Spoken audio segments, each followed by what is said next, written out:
Well, looks like EA may have actually gone backwards on one of their things in their update yesterday, one of their changes they made in their update yesterday that they said was coming out, and it turns out it didn't actually come out. So we're going to talk about that. People thought something was just straight up broken post-patch. Turns out it just wasn't even a change that they made at the last second. We've got that to talk about. There's some leaks and news, not a whole lot of stuff. I mainly want to talk about just some of the stuff I'm seeing on Twitter right now. And I think I'm going insane. And I want you to come on the journey with me because I don't think you're going to believe what we are seeing every day at this point. And I don't know, maybe I'm the one that's insane, and we're going to talk about that. If you guys would like to buy coins, you can go to MMOXP.com. There will be a link in the description. They are the cheapest and safest option. You can use my code JFC at checkout for a 5% discount. And obviously, if you guys have played post-patch, let me know if you think there's any difference there, or there's no difference at all if you're on PC. But yeah, we got some stuff to get into, and thank you for being here, by the way. The support has been just crazy recently. And hell, wait a minute. What do we get here? This is an 86 overall Evo, actually, this time with the Playstyle Plus. That's nice to see. Ping Pass Plus for this Evo that came out today, and it's fine. You know, it's not bad by any means. I think, you know, the Saliso card fits in. Ping Pass Plus, all 80 stats. Most are in the mid 80s, actually. A weak foot and a skill moves boost. We go over here. Yep, 4-star skills, 5-star weak foot. He's got some really nice in-game stats. Just a random card I picked, right? And Ping Pass Plus is very good in this game, and they also give him base incisive. So, you know, it's a good Evo. I just don't think 70k maybe is really the most worth it ever, but it's better than we had. I mean, the bar was kind of in hell from the last one, so that was kind of nice. And then we also got price range updates finally, by the way.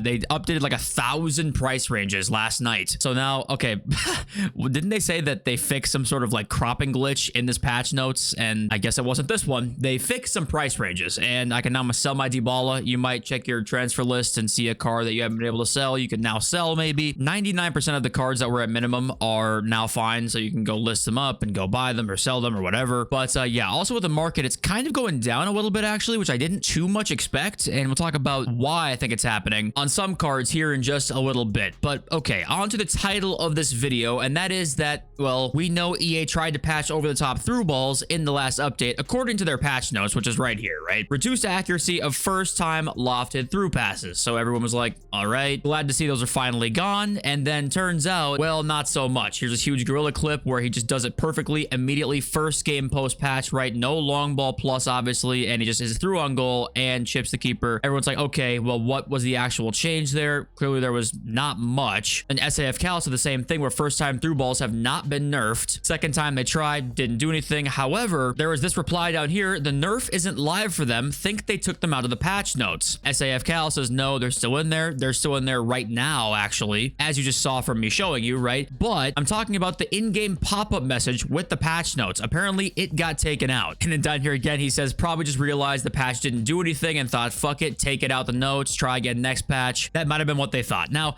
keep in mind, it was not on the console patch notes, but that doesn't mean that that was exactly like not a mistake, if that makes sense. They might actually have meant to put it on there, and this is the nerf, technically, quote unquote nerf, right, on the first time lofted through passes right there. He did that with who? Is that De Jong? Yeah, like that's Luke De Jong, right? I'm not saying it's not possible. This actually is just straight up the post update. It just looks like, considering the circumstances, the clues that we have right now, not seeing it in the in-game pop-up message, that it looks like for whatever reason the first time lofted through passes were just not included in this update. So we just have to wait on it, I suppose, till hopefully next patch. The question obviously is, either way, like, you can't fix it, right? So even if it got taken out of the patch notes intentionally, they can't figure out a way to fix it yet. If it got taken out on accident and the patch is supposed to fix them, they still can't fix it. So either way here, something's wrong, and they can't figure out a way to fix them yet or something. I don't know, but you are not done with kickoff glitches quite yet with that dumb first time over the top through ball. Not quite yet. Wait till next patch. And also, guys, it's important we read, all right? It's very important that we read, you know, and the whole thing about defenders not always catching up to attackers is BS too. My attackers are actually getting caught up to more now. That's not this patch. That's the next patch. So let's not lose our minds over something that, you know, it hasn't been fixed yet. And speaking of losing our minds, we've got FC Tactical Assist, okay? This was one of the pioneers of the Brazil bronze theory, right? It is not done, ladies and gentlemen. We are not even close to done at all. We've got this new method that is kind of adapting as we go a little bit here. That is just place a low-rated gold top 9 nation at striker. That's it. That's the new method now, is go and put a low-rated gold striker from the nation of the icon that you would like to get in the striker slot, and pops out one of your icons, apparently. Screenshots of R9, Dino, Zidane here. We've got down here back-to-back Brazilians with Pele and Zico there with Rodrigo Gold at striker, apparently. You've got a guy saying, worked for me. He got Gareth Bale, which I guess correlates to the method working. And then down here, you know, you've got this guy who did 5 of them or 4 of them or whatever, and has gotten absolutely fucking nothing. Now, normally I wouldn't, you know, address like theories I think are kind of just straight up bullshit, I'll be honest with you. But the amount of views this keeps getting every day is crazy. Like, some of these tweets are getting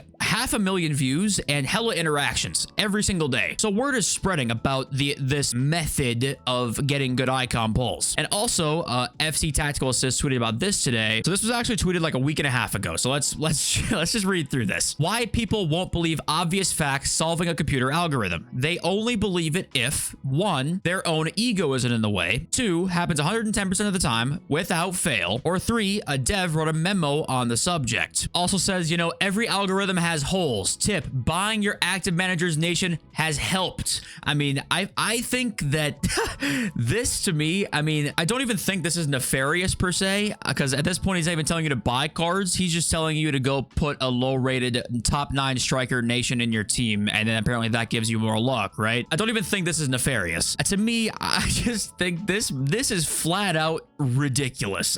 To me, there is just no fucking way that this is not pure confirmation, selection bias, whatever the hell you want to put, whatever name, debate, buzzword you want to put on this. I think there's absolutely a 0.0000001% chance that this is actually true and works. And the reason I'm giving it that 0.0001 is just because we are talking about EA, okay?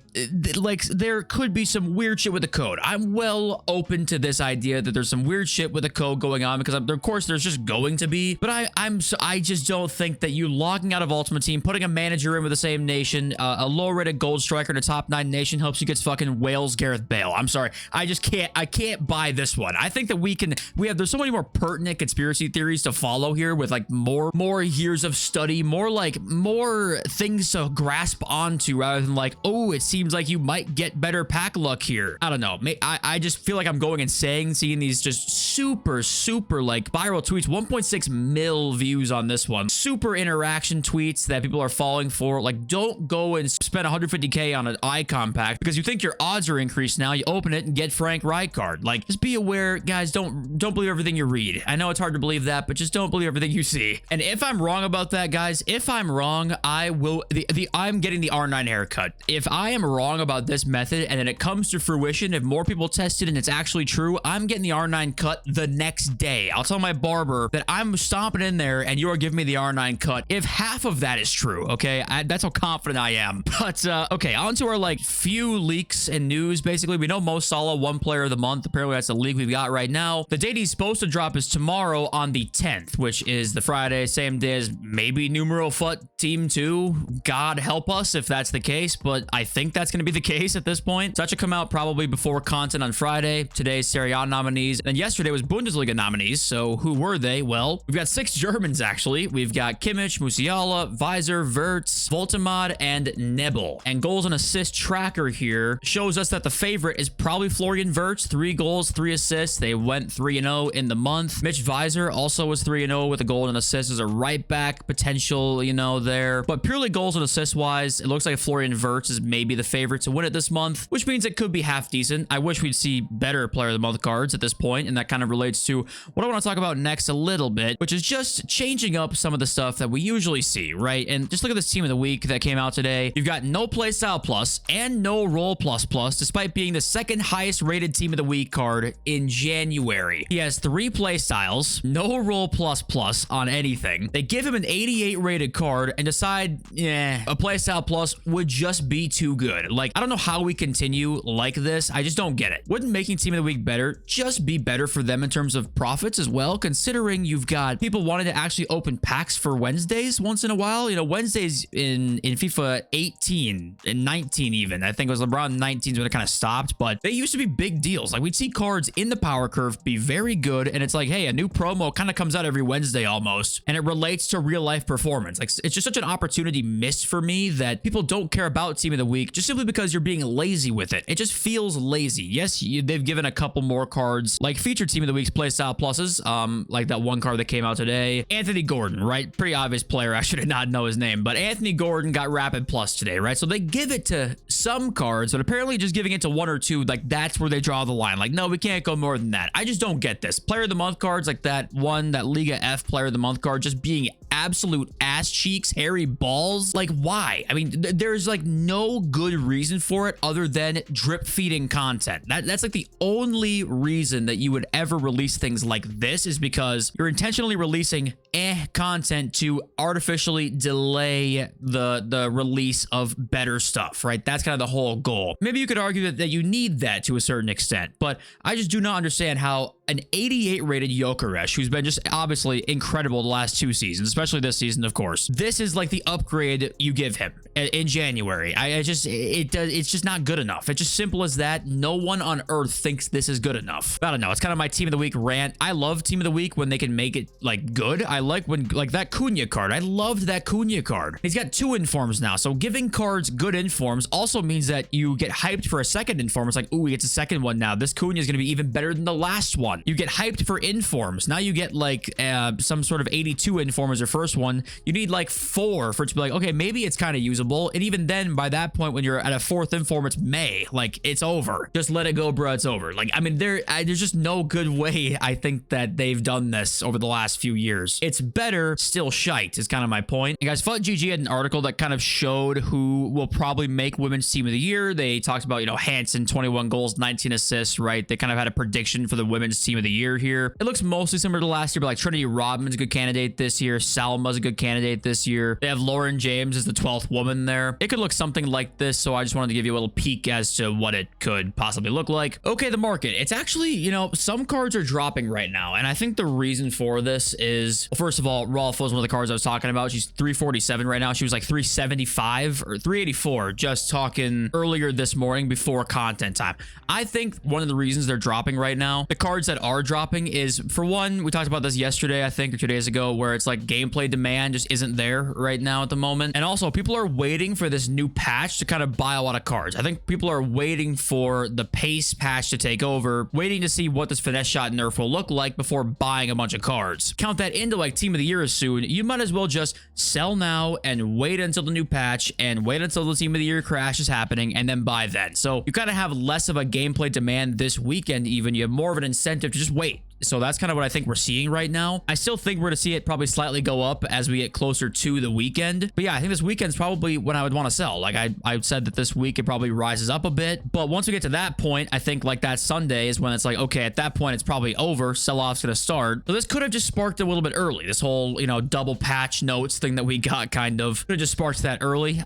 So just, I think that if you want to sell now to be safe, you always can. But I'm holding on to my Yaya Toure, for example. Like I'm probably going to sell him in a few days here. I think I'll go up slightly, but every year the crash happens just a little bit sooner, it feels like, because everyone's a little more in tune with the market. It's just how it seems to happen. Okay, let's read your comments now. I was seeing most comments post the update coming out. Most people said not much changed, at least it seemed like, in terms of auto press. I was hoping to see maybe some auto press changes. Maybe that passing lane change did something. Yeah, maybe if you guys have played a little bit more, maybe you have more of a grasp on if it did or not. I'd love to hear from you in the comments. We've got Lisa Priest, who says everyone talks about how good defensive AI is, but no one talks about how bad attacking AI is. In the last few years, we've seen the introduction of player lock and triggers, and it's completely nerfed attacking AI. Gameplay would be so much more enjoyable if they buff attacking AI, and I think that you're right. I talk about it a little bit, probably not as much as defensive AI, but I'm reading this comment because I'm going to make a video on my second channel, actually. Like, I think probably might be later today, actually, where I'm going to just show you, if you just watch these games back sometimes, you would be stunned if you really try and pay attention to what's going on. Really try and coach yourself, right? You will look back at some shit and be like, what on earth was the attacking AI thinking? Like, what actually was it thinking? I have roll plus plus, high attack positioning, and it just didn't matter in many circumstances, so we'll talk about that later. But C Carps has 2 Coventry players in your team, and they're both beasts, by the way. Mason Clark, a beast. Van Eyck is a beast. Quickstep FC, are you rocking a new formation? Yes, and those tactics will come soon, because I love this formation right now. Went 13-2 last weekend, and I'm definitely confident enough to show you the tactics. Okay, Joe Buckley, Aloeron will not be stopped. Crying, laughing emoji. Kind of a bigger point here is that pace players, I mean, they're already going up right now. Team of the year is kind of coming soon, so the market will go down, but there's probably going to be some cards in here that if you look at Quick Step Plus, or mainly Rapid Plus, like Aloeron, they're probably going to go up. Like, there's probably going to be somebody, if you go to Rapid Plus here, where the hell is it? That's really expensive. It ends up getting a little bit of a boost in terms of how good they are, plus the price itself, so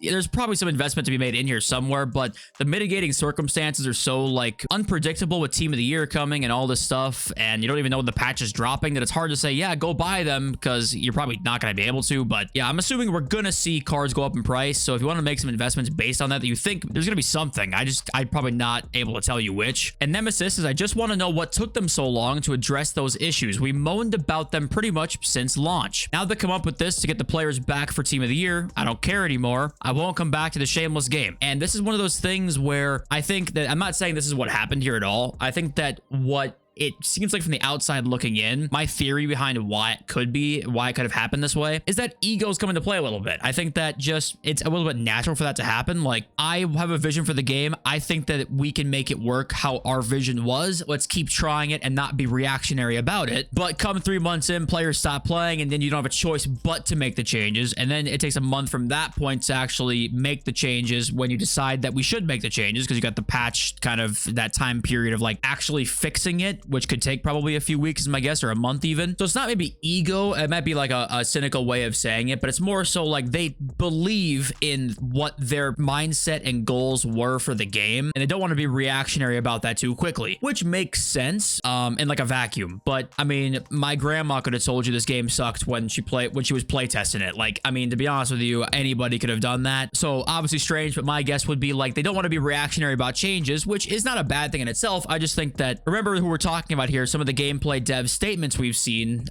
you know, they really do, I think they believed in their game and probably still do.